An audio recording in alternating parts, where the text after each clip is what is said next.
Veterans are very dedicated people, and they would die for each one of you, and that's what some of us have done. After I came back into the Navy for the second time, I spent about 6 months at NTC San Diego, and then I was transferred to the USS Valley Forge, which is an LPH aircraft carrier up in Long Beach, California. Went to Vietnam for 2 years in that. I spent about 20 out of my 24 months on ship in Vietnam, and had many interesting experiences there. Mainly because when I got aboard the surgeon, we were also a casualty receiving station. So we received casualties that we took from the Marines that were aboard. And the surgeon told me, he says, you take from the head, from the neck on up to the head, and I'll take from the neck on down. So I had some very interesting surgical experiences with wounded. One of which is very interesting, if you want to hear it. Yes, please. A young man, a black fellow, came in with a bullet wound, opened up his whole upper lip, and exited over on the left side. And I got him put together, looking pretty good. The next morning he came down, he said, "Doc," he says, I can't open my mouth. So I said, "Well, let's take a look." So I opened his mouth and took a look, and I took an x-ray of his head. And there's the bullet lodged right in front of the coronary process of the mandible. So we had that removed, and then he was fine.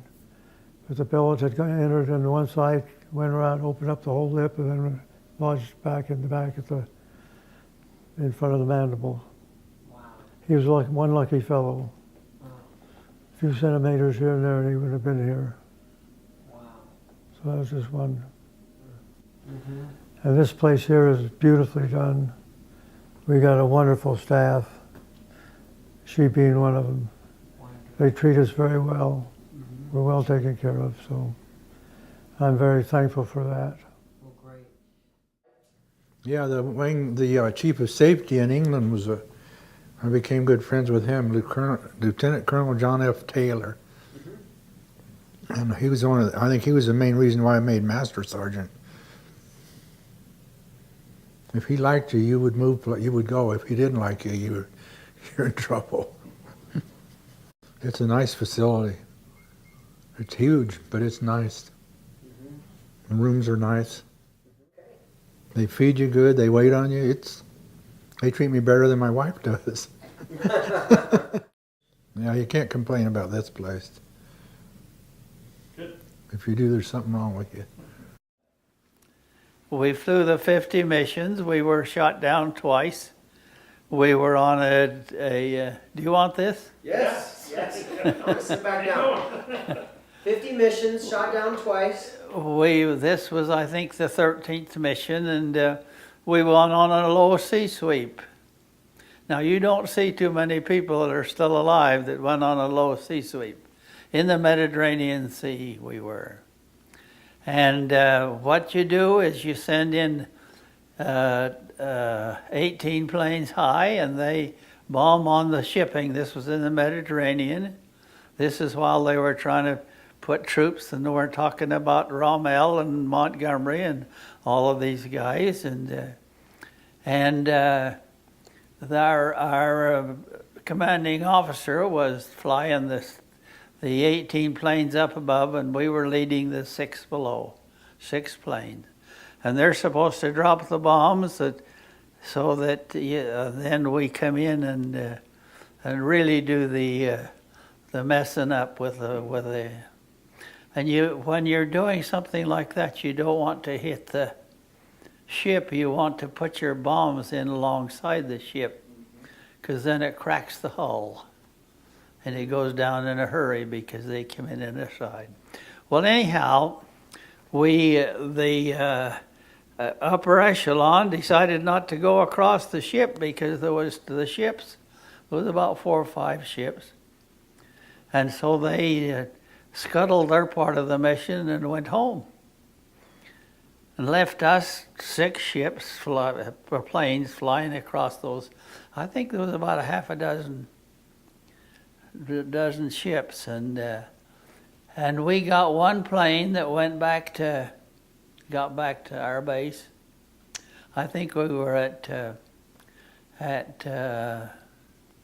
probably at Sukalarba by then. And these are all little towns and so on. And then we went across like we're supposed to, and there was one plane got back. There was 4 shot down at the target, and we got back as far as a pasture in North Africa, and it was probably in what would have been enemy territory if the lines were drawn, but there weren't lines drawn like that so much. And then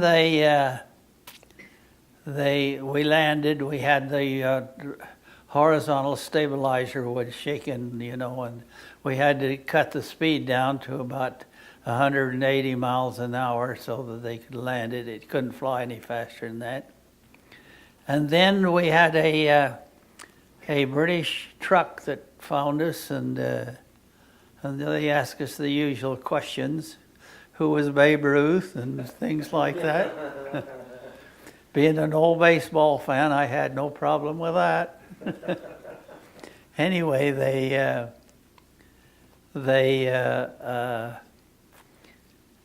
took us back to our base, and we had our crew was all pretty much intact. And then the second time we went down was, I think it was some place around the 36th mission, because they'd rebuild our plane again. And this was, we were bombing, this was 5 days before the invasion of Sicily. And we were bombing the Gerbini Aerodrome, which was down at the base of Mount Etna. And on the 4th of July, we had bombed it, and we went in from the southwest side and turned and bombed released our bombs and dropped down to Messina Strait, came home on the deck. That's the way you get by. Now the next day, the 5th of July, we had to come in the same way, but the orders were that we would turn left into Mount Etna and come back out the same way we went in. So, you're talking about coming in on an azimuth of about 100 degrees and turning left into Mount Etna, and it was loaded with 88s.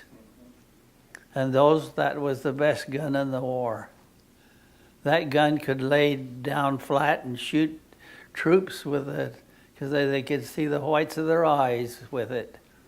And we were hit in the left engine and landed in the water about 5 miles off Lacaita Harbor, which is on the southwest area. And we were out there for quite a while, and we had P-38s escorting us. And 2 of them went to Malta and gassed up and came back, and there was a German or a British rescue launch that was out there looking for us. But the whole problem was they had signals out of Africa, and they were so close together in Africa that where the cross was, it was not a good fix. If they'd have been over on the south side of, over someplace even as far as Cairo, they could had a better fix on us. But they were looking for us out too far, but the P-38s brought them back over to where we were. This was starting to get later in the day, because we'd started early. And there was 7 of us on a 5-man raft. The radio gunner had a broken leg, and so we had him lying flat on the dinghy. And the pilot had been the engine was on his side when it went out, and so he wasn't too good a shape. So, but it was a little bit crowded, but we seen some of those little fins go past out there, and 2 of us were sitting with our feet in the water. So we immediately got our feet inside. But they came and picked us up and took us to Malta. And I've had a stiff neck for ever since for 71 years. And they've taken pictures like you wouldn't believe, and it still hurts every time I turn my head. Well, I volunteered for the Navy, and I went and took the exam, and all I had to do was sign up. This is before they had the draft, or about the time they started the draft. And I thought, got to thinking about it, I thought I'd better think it over. And when my draft come out, my number was 50. So I thought, well, I'm going to be gone the first thing. And so I went back down, was going to join the Navy. They took me, gave me an exam again and turned me down, said my feet were flat. Oh, no. Yeah, which they are, but never had any problem with them. But then you got your draft card and your feet were miraculously fixed. No. I thought I'd better find out what my status was going to be, so I went to the draft board. The doctor turned me down there and put me in 3A, I guess it was, deferment. And I went to California and worked for Lockheed Aircraft for 2 years on the P-38. But then I got a notice that they figured they could train a woman for what I was doing, and I was eligible for service. I was lucky in that my MOS was very popular to get to Vietnam, and luckily I didn't. I was a forward air controller, and I used to go out with an Air Force person, and he actually talked to the pilot. I didn't, because you never knew whether the pilot could speak whatever he was speaking. But one day we were out doing that, and we were the simulated targets for these trainers that came up. I don't know where they come from, Munich maybe. And they made a pass over us, and them pilots like to kind of show off. And I remember vividly the antennas on our vehicles laid flat from the backwash of them planes. That's how low they would get. Well, they made one pass and fine, and there was always two of them together, always two aircraft. And they made the pass around to come over us again. The first one done just exactly like you were supposed to. The next plane that we watched, he went behind the crest of a hill, the same hill that the other pilot, and he didn't show up for a second. It was kind of weird, you know. Now this is all split-second stuff, too.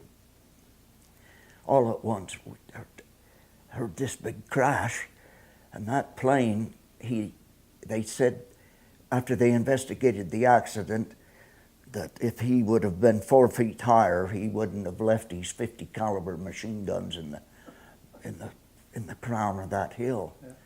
Well, to go on with what I wanted to say, that plane, they figured the pilot realized that he was going to hit us because we were the target, and he veered that plane just enough to miss us. And the heat from that plane, we had to go around, we had to turn away from it. It was that close. Well, to make a long story short, of course, the plane just tumbled and tumbled and tumbled, and all we had was a little fire extinguisher. So we ran down to see if we could do anything to help the guy. Of course, we couldn't. And anyway, I thought we was going to see a mess. But that pilot was sitting just like he was having a nap in that cockpit of that airplane. And I happened to be one of the people that helped get him out. And I noticed when his head touched the ground that it was just like a sponge. And I don't know if this is the kind of story you wanted to hear, but that affected that, I didn't like that too well. So it brought the military service, it brought it into reality for you, though. Basically, yes, because I never seen combat, but I seen one of my fellow servicemen get killed. So I cannot clothe myself, I cannot feed myself, I can't do anything on my own. These people provide that for me. I have no other option than to receive help, and I'm getting it here, and I'm grateful that I can. I was on 3 ships. The glory one was the USS Shangri-La. The prestigious one was the USS Providence, which is the flagship of the 7th Fleet. But the one I like best is the old assault transport, the USS Bear. That was your favorite. It was a favorite, my favorite duty station. And why was that your favorite duty station? I was on there 4 years. We had a lot of experiences. Can you tell us about 1 or 2 of those experiences? Well, one of them is that we sea lifted 1,149 Indonesian troops and 2 stowaways from Jakarta, Indonesia to Matadi, Congo, which is 85 miles up the Congo River. Wow. When we went in there, the chief of police thought the Belgian was coming back, so he hid underneath the desk. He went under the desk? Yeah, How come? he's scared. We were supposed to be in Hong Kong for about 6 weeks. Station ship, we were there about 4 weeks. They pulled us out at midnight, sent us over to Subic Bay, which is in the Philippines. Stayed there for a while, and they pulled us out, and then they took us up to Lingayen Gulf. First time with a naval vessel in since World War II. Came back, stayed there for a while, and went down to Jakarta. Unloaded the troops, went through the straits by that volcano, crossed the Indian Ocean, and went to Simontown, South Africa, where they told us our colored people can't go off the ship. Mm-hmm. And the crew decided, everyone, we weren't going to go on there. So nobody left. Wow. And then we went up to Batati. From there we went to Lagos, Nigeria, Abidjan, Ivory Coast, Monrovia, Liberia, Freetown, Sierra Leone, crossed the Atlantic, went to Brazil, up to Colombia, through the Panama Canal, Acapulco, and back home. Wow. How long was that world tour? About 86 days, something like that. The Army wouldn't transfer me to the Air Force. The Air Force wanted me, but the Army wouldn't let me go. So my 2 years were up.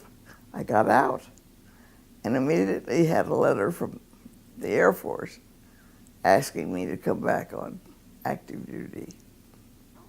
So I went to the Air Force, stayed 20 years. So one day I had the afternoon off and I drove out to the range, introduced myself, told him I'd been calling him for some time. I wanted to see if I could shoot. And we talked about things for a while. And then finally he said, will you have some time now? And I said, oh yes.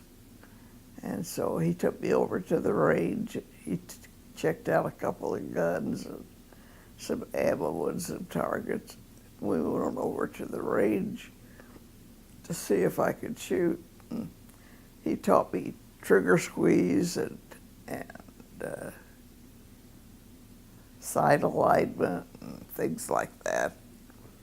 And then we went down to where the bench is, where you stand to shoot the targets.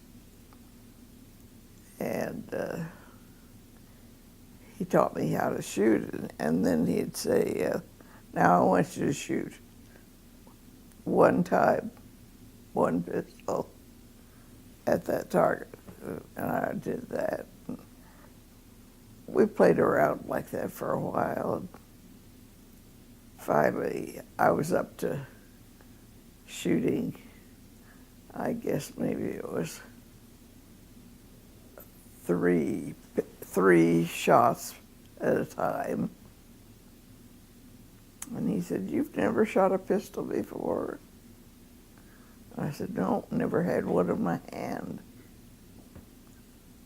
He said, So then we did some more shooting, and finally I had to go get back to work, and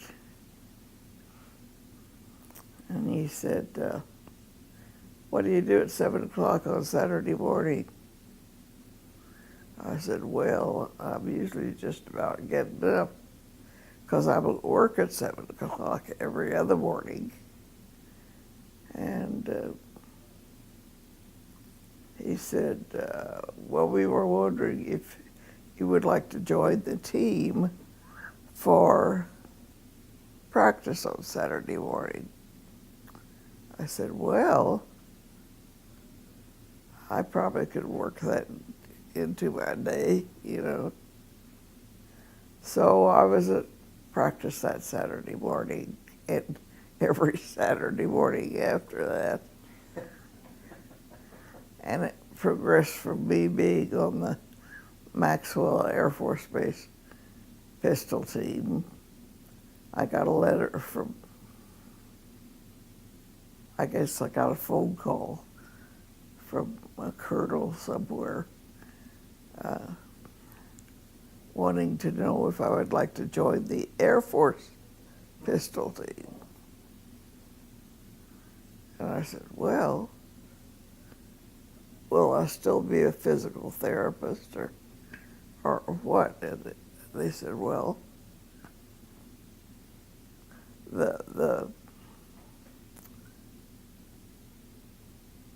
they want me on the Air Force pistol team, and that's kind of one full-time job, and then you've got your physical therapy job." So he said, we'd have to work things out, you know. Next thing you know, I'm on the Air Force pistol team. Well, we went into the Battle of the Bulge with 36 guns, towed by a half-track, come out with 5. Wow. So we went to self-propelled. I seen General MacArthur come across the country with his tanks, and he's out in there, and they went on there was a complex, it must have been a German barracks, on a road going to Belgium.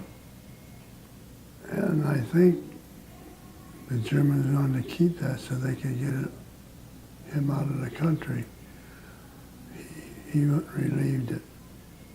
We had one guy, he had a machine gun that had a floor trigger, fully loaded, and you never get up on the front line.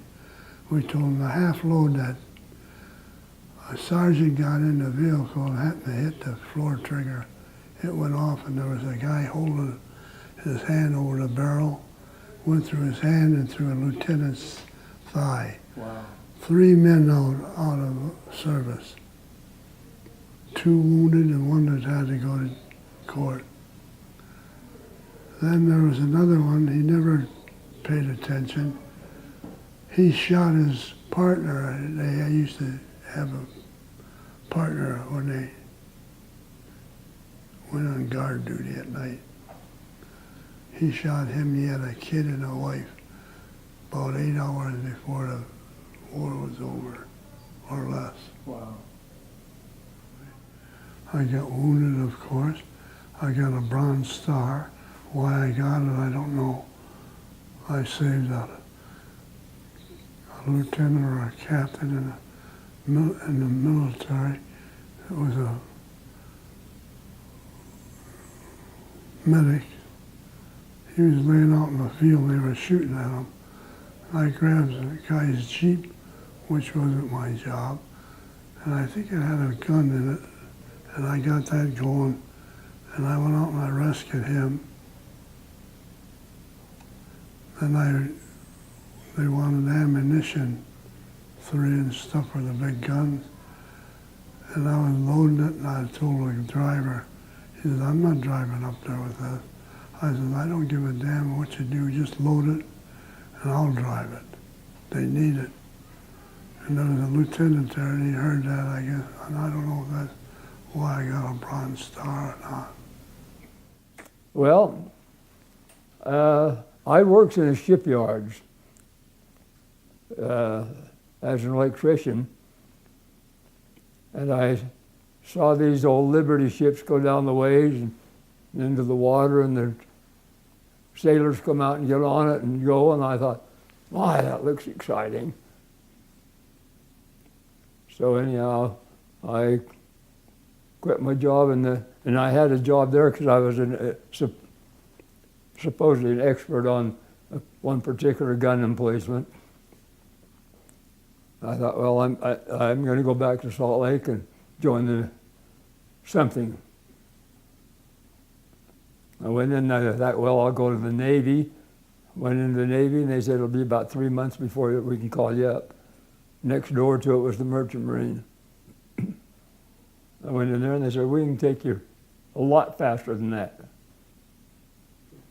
So I joined the Merchant Marine.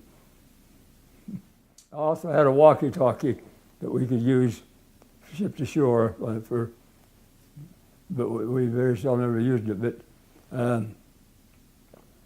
sitting in the harbor there, and of course they were still fighting. And one particular transmission I picked up was that a Marine called in and said, we have 5 prisoners, would you like them in for interrogation? They said, no, don't bring them in. Now they didn't say shoot them, but you know what was going to happen. It means I get to serve those people that have made this country safe for me to live in. They put their lives on the line so that we can live safely and happily and have all the things that we enjoy, the freedoms we have, and to be able to give a little bit back to them, because I know it's nothing like what they've given to me. And to just serve them and to be able to make them smile, it means so much to me to be able to do that. I'll be there anytime you need me, by your side to dry away any teardrop that you cry. And if he ever makes you blue, just remember I love you, and I'll be there before the next teardrop falls. Hey. That's my repertoire.